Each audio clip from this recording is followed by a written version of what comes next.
Hello and welcome to the Lib Dem Podcast and another episode in our virtual conference series. And we are delighted now to have one of the biggest organisations within the Liberal Democrats, and that is the Green Liberal Democrats and their chair, Keith Melton. How are you doing, Keith? Thank you very much for coming on the podcast. I'm doing very well, thank you. And apart from the problems of lockdown, actually enjoying a very nice spring in my garden. So I am quite lucky to have a garden to go into. Yes, I think Richard Kemp said in one of our other podcasts that he was thinking about having a best garden competition for his ward, because so many people have taken this opportunity to really do up their gardens. But I mean, the purpose of this podcast, along with all the other virtual conference podcasts, is for you to hear about and see what some of the brilliant organisations do within our party. Do go check out all of the previous episodes, because they're all on there via your podcast feed. Some of them are also done on the YouTube channel, on our Facebook page, so do go check them out. It all helps them out.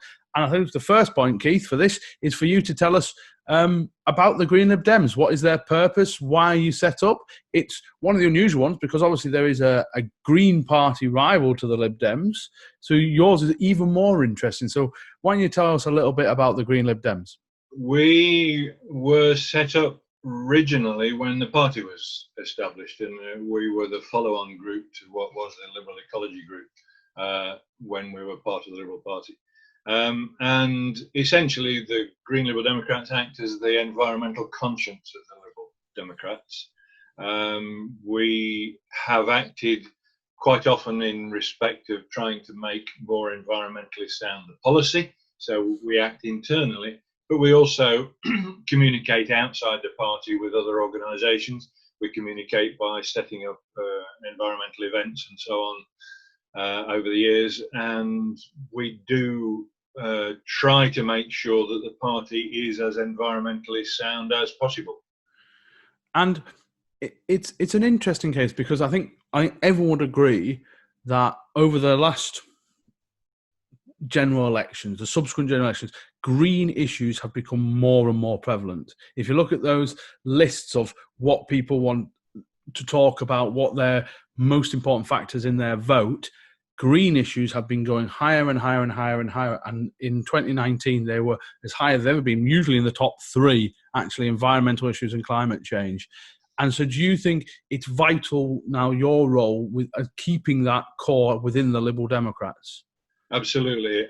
We have always tried to ensure, as I say, that the policy is environmentally sound. And the Liberal Democrats, and indeed the Liberals before them, were very good at tackling environmental issues. What we have been less good at as a party is making sure that those issues appear, as you say, in the top three issues in general elections.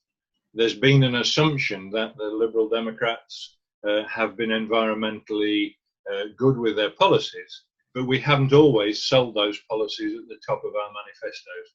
And this is one of the things that we've been chuntering on about for years. In fact, in the last general election, the manifesto was probably the best manifesto we have seen from an environmental point of view. Unfortunately, circumstances meant that the green aspects didn't really get sold as well as we would have hoped. And so, there's two parts to the next question then. So do you think it's a messaging problem within the party, or a lack of messaging, that how the importance of the green issues are, or are there other policies you would like us to be more forthright with? Do you think I do remember that I think Greenpeace were assessing all the main parties, and I think they had it on a scale of 1 to 100, and we were just 1 point behind the Green Party or something like that. In some analyses, we've actually taken the lead in terms of environmental policy. I'm not wanting to say that we are always at the top of the list, and there are things that we could always do better. But I do think that the policy base for us, from an environmental point of view, is extremely good, extremely high. The problem is the headquarters approach, perhaps, of the party has not taken that aspect as being one that we need to sell. And my feeling is, and the feeling of all the Green Liberal Democrats, is that we need to sell that much more to the outside world, to make them realise how green our policies are. That's a communication problem that you identified a minute ago. Do you think it's an area of difference between us and the Conservatives and Labour, our green credentials, or do you think that, I mean, David Cameron flirted with it, with his husky rides and whatever else, but then they quickly abolished the Green Investment Bank as soon as the Lib Dems were out of the way. You've probably heard the expression greenwash. Yeah. Anything the Conservatives do is greenwash. They talk. They sometimes talk a good talk, but their policies are absolutely opposed to the sort of things that they need to be doing to make environmentally sound decisions in government. And it's interesting right now because we're in lockdown at the moment. Coronavirus has hit, and there's a lot of talk of what happens next. And we had Vera Hobhouse on the podcast who talked about the recovery must be a green recovery. Absolutely. However, so, yes. the pressure to have any sort of recovery, is that going to be a struggle to make sure that we don't forget, actually? So it isn't just a greenwash, as you've just said. We actually want a proper fundamental change in how we live our lives within Britain. That's absolutely right. We do need to change pretty fundamentally. There's a whole host of things, and no doubt we can get into some of those as we go through. But the recovery itself may well pose problems, not least because of the nature of the coronavirus. I mean, the obvious thing to say is that because of the difficulties of the infection rate, then people are not wanting to travel on public transport and therefore using their cars, which is going in the wrong direction as far as the environment is concerned.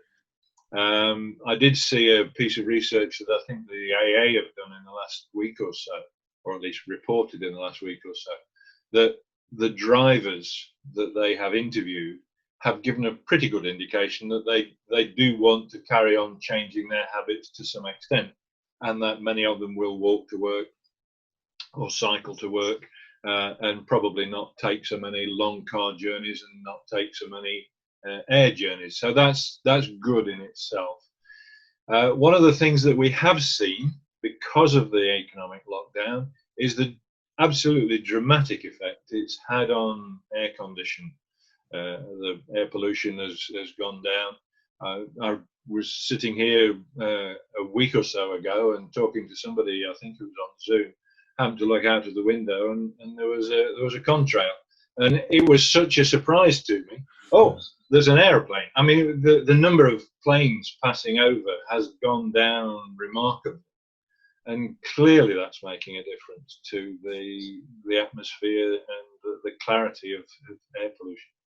So what are the key aspects of kind of Lib Dem policy that have been adopted, obviously from a green point of view, that you think we should be selling the most? The biggest issue that faces us is the issue of climate change. Global warming or global heating is going to cause an existential problem. Somebody recently called it a pandemic in slow motion. But in fact, it is hitting us very quickly. We do need to make changes now. There's been a lot of discussion about when we should get to net zero carbon emissions. But in fact, the bigger issue for us is how soon we start to cut back. It isn't a question of having an end date, really, that's the problem. It's the fact that we need to cut back dramatically, and we need to cut back dramatically now. The clarity of the air that we were just talking about in terms of the economic lockdown has demonstrated that things can change fairly quickly, but they need not only to change quickly, they need to change dramatically and permanently in terms of fossil fuel use.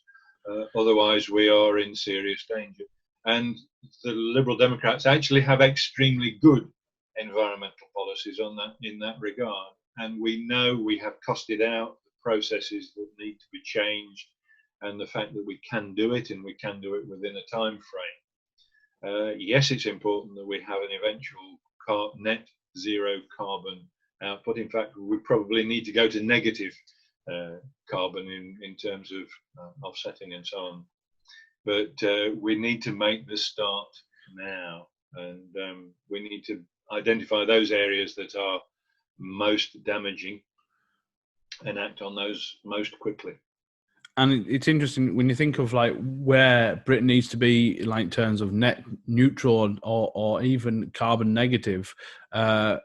It's not a lot of time before we've got to get working. I mean, I'm a Lancashire County Councillor, and the County Council is considering a new kind of waste disposal contract with an incinerator company, which would take us up to 2050. Yeah. You know, they don't call it incineration anymore. They call it energy from waste and things like that.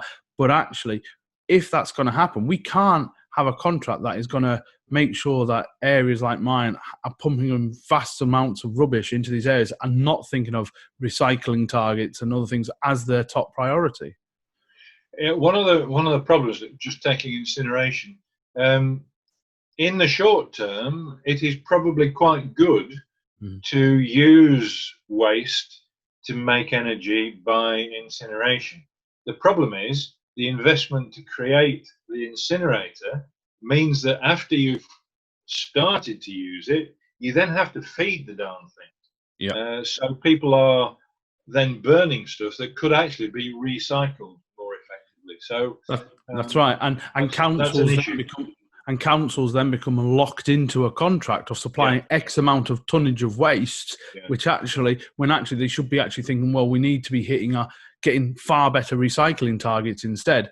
But I want to kind of let you talk about, because one of the things this is called the virtual conference series, and your conference is coming up in the not too distant future. And it is going to obviously be an online conference, as the new federal conference will be, which was going to be in Brighton. So why don't you talk a little bit about your conference and what people can expect? Well, we have had annual conferences in the summertime over the last couple of years, and previous to that as well. And we were going to have an actual conference on the 20th of June. Clearly, that's had to be cancelled. We all know why. But we decided to make our virtual conference a little bit more ambitious. And we are now presenting 2 weeks of, if you like, a festival of green events from the 20th of June, which was our original date for the conference, through to the 5th of July. And what we want to do with that is to get members of the party to engage with us in terms of thinking about environmental policies, discussing the environmental policies we've got, and talking about the way that we emerge from the pandemic lockdown in ways that will help the world rather than hinder the environmental issues that we face. So we've got a whole range of different things planned, very flexible at the moment, and we will be launching this weekend the ability to sign on to the conference and series of events. So I hope as many people as possible will take that up as something that they would like to do during this forthcoming period. And to do that, do you have to be a member of the Green LibDems to be able to go to the conference? There will be benefits to being a member of the Green Liberal Democrats, because this clearly is going to cost something to put on. So we are going to make a modest charge, and there will be discounts for Green Liberal Democrat members. But no, all members of the party. In fact, you can join the conference as a participant from outside the party as well, and ask questions, comments, and so on. So the participants, the people who pay a small fee, will actually be engaged as participants with the speakers. We'll be having online polls, we'll be having debates so that people can chip in and interact with the speakers. For that, you will have to pay a small joining fee. But we will also be live streaming it, and the potential for live streaming is actually quite vast, so we could be going international with this, who knows? And what are some of the highlights people can expect? I'm on your website now. I see you've got Tim Farron MP and Vera Hobhouse MP all doing events. It looks like it's going to be an excellent... We actually have commitments now from more than half of our parliamentary party of MPs to come and talk to us in various aspects. One of the highlights, we haven't got the timing certain yet, but one of the highlights we hope will be a green hustings for the leadership candidates. In fact, the leadership campaign, election campaign, probably doesn't really set off until I think July the 9th is when their nominations are supposed to be in. But we will nevertheless be having a hustings between those members of the party who have declared by the time our conference starts. So that's going to be, we hope, fairly early on in the process. And then each of the candidates, as well as our hustings, each of the candidates is going to have a session to themselves for about an hour. So it's going to be both a fairly formal hustings process, but an informal one as well, where they can present their own ideas at reasonable leisure. And if any listeners or viewers want to join the Lib Dems, they can do. I think it's £2 a month, and there's a discretionary rate at £1.25 as well. We actually will be having a discounted joining fee. I won't reveal it because it's going to go on the Green Liberal Democrat website, we hope, this weekend. So anybody can, if they go to the Green Liberal Democrat website, www.greenlibdems.org.uk, there will be a page devoted to our green events series, our festival of green events, and there will be indications as to how you can join the events, how you can join the Green Liberal Democrats, and clearly we are hoping to engage our own members in this. But also, we want to engage with Liberal Democrats up and down the country who have yet to get involved with the Green Liberal Democrats as a central organisation. And I think, I mean, this is from my point of view as a local party organiser as well, is actually Lib Dem members should be thinking also about what having green credentials will do to your local campaign, and actually how good it might be for you to campaign, because there'll be vast areas of the country where the Green Party is non-existent. Basically, they put up one candidate out of the all-outs in Preston last year. They are not a particularly powerful force in other areas as well, and actually getting hold of that green vote might be the difference of you winning or keeping seats next year. And I imagine you would echo that, Keith. I would indeed. I mean, the environmental vote is going to be, I think, fairly significant in the local elections next year. Our own credentials as a party have been good. We've discussed that. And the credentials of a lot of candidates, local election candidates, are good because they've been involved in pushing environmental campaigns in their own areas. So the Green Liberal Democrats has actually got an accreditation process. So if you are particularly strongly involved with environmental issues, you can be accredited as a GLD accredited candidate and use our logo on your election literature. And it does make a difference. I mean, we have had Green candidates in previous elections, Green Liberal Democrat candidates in previous elections, who have majored on environmental issues, and they have benefited as a result with higher votes. Now, sometimes it's got them elected, sometimes it hasn't. But I think there is a good chance for us to take advantage of people's views on environmental issues as we come out the economic lockdown. And obviously, I imagine you'd encourage everyone to keep up with the latest Green Lib Dems going on by visiting your not just your website, but also your Twitter feed, your Instagram feed, and your Facebook page. Yes, we have all of those. And in fact, I'm not sure if we don't have two Facebook pages. But certainly, we are very much involved with the social media, if you like, and we have people who are tweeting on our behalf. We have people who are writing articles on the website.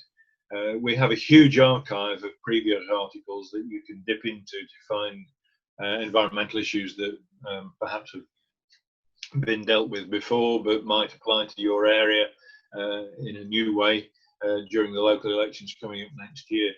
And because the elections have been put off from this year, we're going to have a big bunch of elections next year. One of the things we did during the general election as the Green Liberal Democrats was to have a series of presentations, if you like, of what we call green heroes. In other words, prospective parliamentary candidates who have particular strong credentials in environmental issues. And we put one per day at least for the last month of the general election campaign on our website. They're still there if you want to go and look at them and see who of your heroes was actually a green hero as well. And we are proposing to do that in the run-up, starting this year, but in the run-up to next year's local elections. We have a lot of members who are very actively involved in local election campaigns, and we want to present their green credentials as widely as possible. Well, I think that absolutely brilliant. I mean, it's been really great to have you. I mean, like I said, it's such a strong voice within the Lib Dems, and we should be proud of the green credentials within the Lib Dems. And the Green Lib Dems lobbying and persuasive tactics is key to make sure we stay on top of it. Because, like we've discussed, the green issues are becoming more prevalent. They're becoming more important to voters. And so everything about this is going to be useful to whether you're a candidate, a member, or just someone who has a great interest in green issues. I would strongly recommend go onto the website, go to the conference if you can. And what else would you say they've got to do, Keith? Is there anything else you want to highlight? I just wanted to indicate that our membership has actually been going up exponentially over the last 3 years. Which is really encouraging. It means that people are beginning to see that environmental issues are the key to a successful new way of thinking. And, long may it continue. That's brilliant. Well, thank you very much for your time today, Keith. Like I said earlier, if you want to catch any of these episodes going back right the way through, right to the very start, you can do. You can follow everything to do with the Lib Dem Pod at Lib Dem Pod on Twitter, Instagram, and Facebook. Thank you so much, everyone, for listening and watching. Please do subscribe so you catch all the latest episodes. And please do like us, share us around so more people can listen and follow us in the future. Thank you very much for listening. We'll see you next time.